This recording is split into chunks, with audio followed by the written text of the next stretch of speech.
Welcome to the AFR Saints channel, where we provide you daily content on your favorite team, the New Orleans Saints. Do us a favor and hit that subscribe button. Be sure to leave your comments below and smash that like button. Who dat? Yeah, man, I thought some great work today.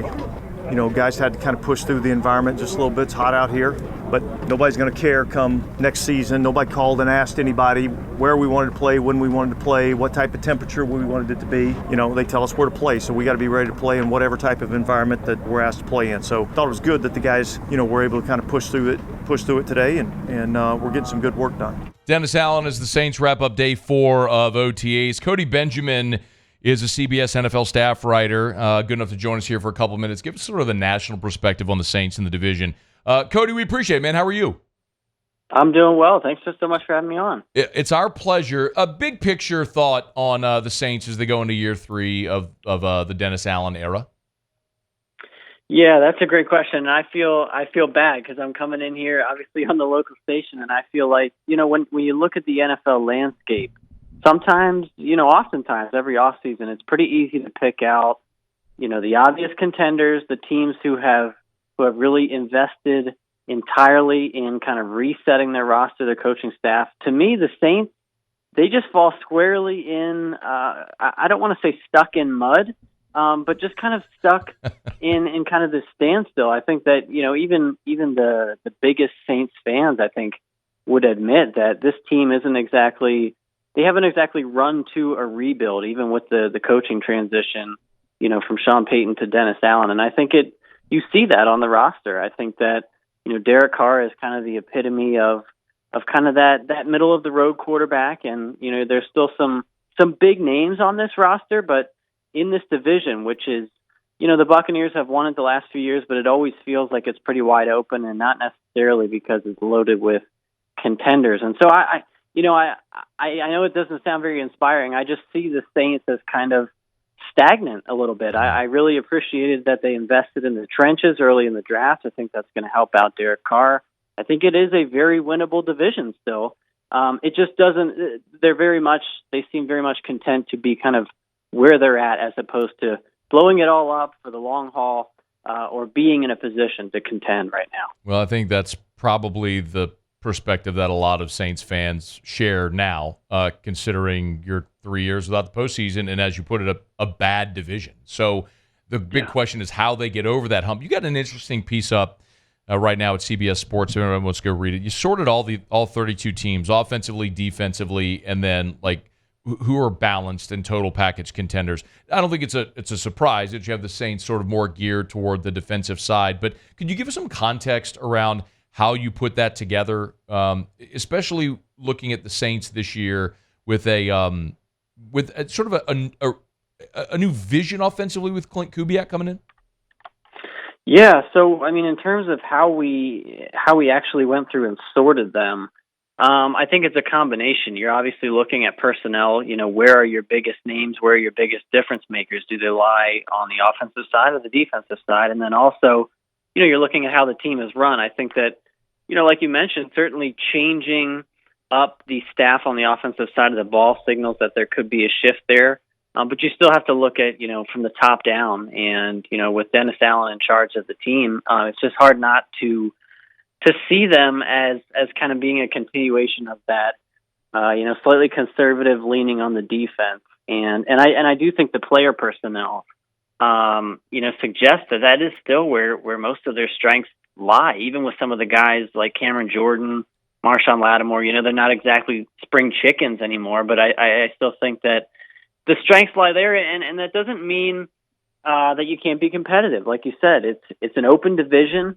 Though there's other teams that are in that defensively oriented category. You know, I think about the Pittsburgh Steelers as an example, the Cleveland Browns. If you have a tough defense, I mean, you can be competitive. It's just harder in today's NFL, I think, to get where you want to get if you're not offensively geared or balanced throughout the whole thing. You know, another team that you have there in the defensive balanced classification is Carolina, which is a team that's obviously in the Saints division. Are you expecting any type of a of a bounce-back season for Carolina year 2 with Bryce Young? Well, I would sure hope so. I mean, it's hard to get much worse, I guess, at True. least from the expectations that were out there, including from myself. For Bryce Young, I thought, and this is one of those examples where we think we know things in the off season and they end up not panning out at all. Last off season, we every year we've ranked the new quarterback head coach combinations, and so obviously, they've got another one this year with Dave Canales coming in at head coach. But last year, the Frank Reich Bryce Young pairing, I'm pretty sure I put that at the top 1 or 2 quarterback head coach pairings going into last year because I thought it was a perfect match. It ended up not being at all a perfect match. And so, the way that Carolina has invested, certainly they haven't ignored the offense. I mean, adding Deontay Johnson, spending an early pick on a wide receiver, adding to that running back room again, pouring some money into the offensive line.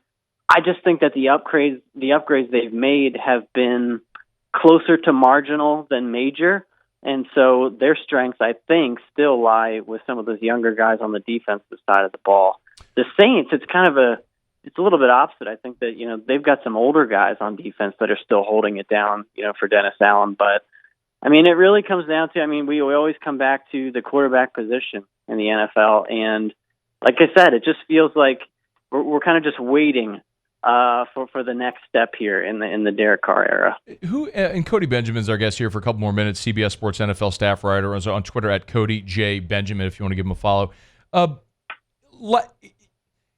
Last year, it was sort of this unanimous feeling that the Saints adding Derek Carr gave them the best quarterback in the division. And the Saints obviously didn't win the division. It's basically a same conversation this year with Atlanta adding Kirk Cousins, and so now they're the betting favorite, and it's just sort of this default that they got the best guy. But I see a lot of parallels to what New Orleans did a year ago. Does that hold water, or is Atlanta that far and away the best team in the division now adding Kirk Cousins? Yeah, I don't think it's crazy to draw the comparison. I definitely think the pendulum swings a little bit too far in both directions, when we have these conversations. I think that, on one hand, I do think Kirk Cousins is a clear upgrade for Atlanta. I also think he's an upgrade on Derek Carr. If you were to say, put Kirk Cousins on the Saints, put Derek Carr on the Falcons, I do think the Kirk Cousins-led team is going to be better. But are we overstating, the supporting cast that Kirk Cousins is going into in Atlanta? I do think so. Bijan Robinson, Kyle Pitts, Drake London, they're all young pieces. They're all theoretically ascending pieces, but let's not act like Darnell Mooney and Rondale Moore are like grade A caliber, weapons in Atlanta. And defensively, Jesse Bates, they've got some other nice pieces there that hopefully, I guess if you're a Falcons fan, Raheem Morris can maximize. But no, I don't think it is any. And clearly, with the top 10 pick spent on Michael Penix Jr., they're not quite as sold on Kirk Cousins as we all thought they were in March. So, no, I don't think it's a cakewalk for the Falcons to win this division. But I do think, I would expect improvement from Carolina, but I still think it's pretty much a 3-horse race there for, again, a weaker division, but between the Bucs, the Saints, and the Falcons. Who has the best coach in the division? Well, we don't know what Dave Canales is. I don't know. And I guess Raheem Morris is still a bit of a projection, even though he was the head coach, too. Yeah. Yikes. Right? We can have the quarterback conversation because we know a lot more about him, but the head coach conversation is like, hey, Yeah, to be honest, and I don't know how Saints fans feel about this, but I see so many similarities, even just from the head coaching spot, between the Saints and the Bucs. Todd Bowles, Dennis Allen, both defensive guys. We know they can run a stingy defense, but both guys, since becoming head coaches in their current spots, they've gotten a lot of flack for, conservative calls in key spots and things like that. To be honest, I think if I were starting a team or if I had a really good roster and I could just pick one of these head coaches, I might honestly go with Dave Canales or Raheem Morris just for the upside because I feel like I know what Dennis Allen and Todd Bowles are giving me. It's a fascinating conversation. All right, last thing, Cody, we'll let you run. The Saints have missed the playoffs 3 years in a row. Do you think that streak ends in 2024? I do not. I think it's very possible, like you said. But if you look around the conference, I think it's not so much that this division, because the division is winnable. We talked about that. Is it possible they could hang around there? I just think it's either you win the division or you miss, because you look at the conference in the NFC East. I mean, I would expect the Eagles and Cowboys to be in the playoff picture. In the NFC North, wow, what a division that is. I think the Lions are going to be good. The Packers should be good. The Vikings I could see hanging in the wild card picture. The Bears should be better.